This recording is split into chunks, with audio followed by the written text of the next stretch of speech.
Bacaan liturgi Sabtu 27 Maret 2021, Hari Biasa Pekan Prapaskah kelima. Bacaan dari Nubuat Yehezkiel. Beginilah firman Tuhan Allah.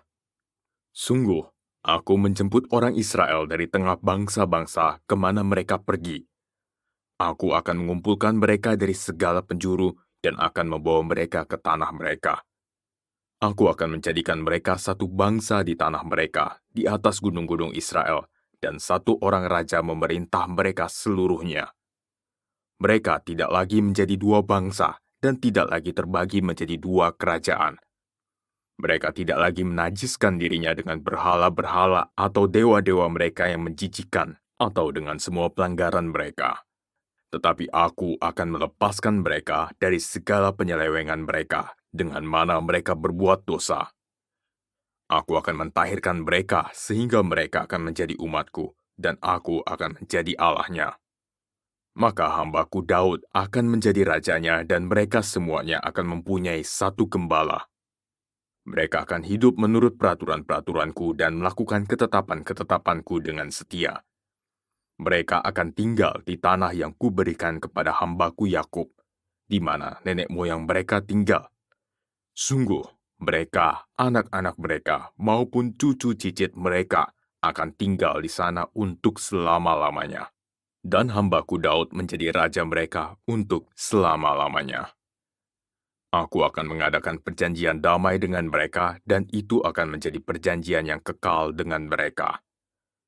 Aku akan memberkati mereka dan melipat gandakan mereka, dan memberikan tempat kudusku di tengah-tengah mereka untuk selama-lamanya. Tempat kediamanku pun akan ada pada mereka. Aku akan menjadi Allah mereka, dan mereka akan menjadi umatku.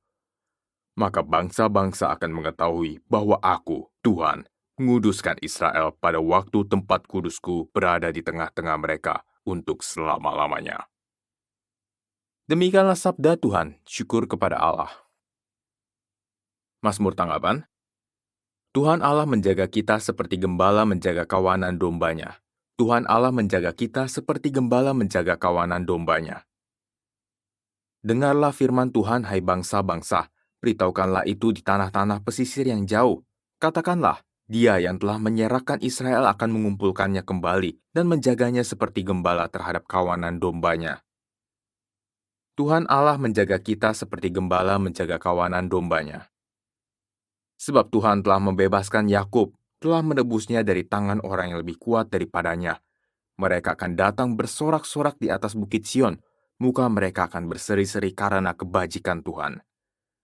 Tuhan Allah menjaga kita seperti gembala menjaga kawanan dombanya. Pada waktu itu, anak-anak darah akan bersukaria menari beramai-ramai. Orang-orang muda dan orang-orang tua akan bergembira.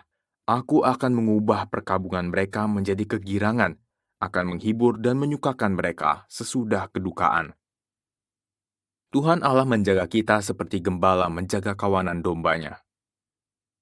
Buanglah daripadamu segala durhaka yang kamu buat terhadap aku, dan perbaharuilah hati serta rohmu. Inilah Injil Yesus Kristus menurut Yohanes, dimuliakanlah Tuhan.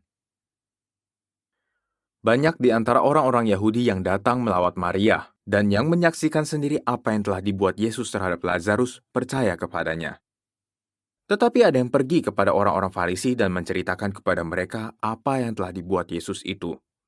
Lalu imam-imam kepala dan orang-orang Farisi memanggil mahkamah agama untuk berkumpul. Mereka berkata, "Apakah yang harus kita buat? Sebab orang itu membuat banyak mukjizat. Apabila kita biarkan dia, maka semua orang akan percaya kepadanya. Lalu orang-orang Roma akan datang dan merampas tempat suci kita serta bangsa kita." Tetapi seorang di antara mereka, yaitu Kayafas, imam besar pada tahun itu, berkata kepada mereka, "Kamu tidak tahu apa-apa. Kamu tidak insaf, bahwa lebih berguna bagimu jika satu orang mati untuk bangsa kita daripada seluruh bangsa kita ini binasa." Hal itu dikatakan Kayafas bukan dari dirinya sendiri. Tetapi sebagai imam besar pada tahun itu, ia bernubuat bahwa Yesus akan mati untuk seluruh bangsa, bukan untuk bangsa itu saja, tetapi juga untuk mengumpulkan dan mempersatukan anak-anak Allah yang tercerai-berai. Mulai dari hari itu, mereka sepakat untuk membunuh dia. Karena itu Yesus tidak tampil lagi di muka umum di antara orang-orang Yahudi. Ia berangkat dari situ ke daerah dekat padang gurun, ke sebuah kota yang bernama Efraim. Di situ ia tinggal bersama murid-muridnya. Waktu itu hari raya Paskah orang Yahudi sudah dekat, dan banyak orang dari negeri itu berangkat ke Yerusalem untuk menyucikan diri sebelum Paskah itu.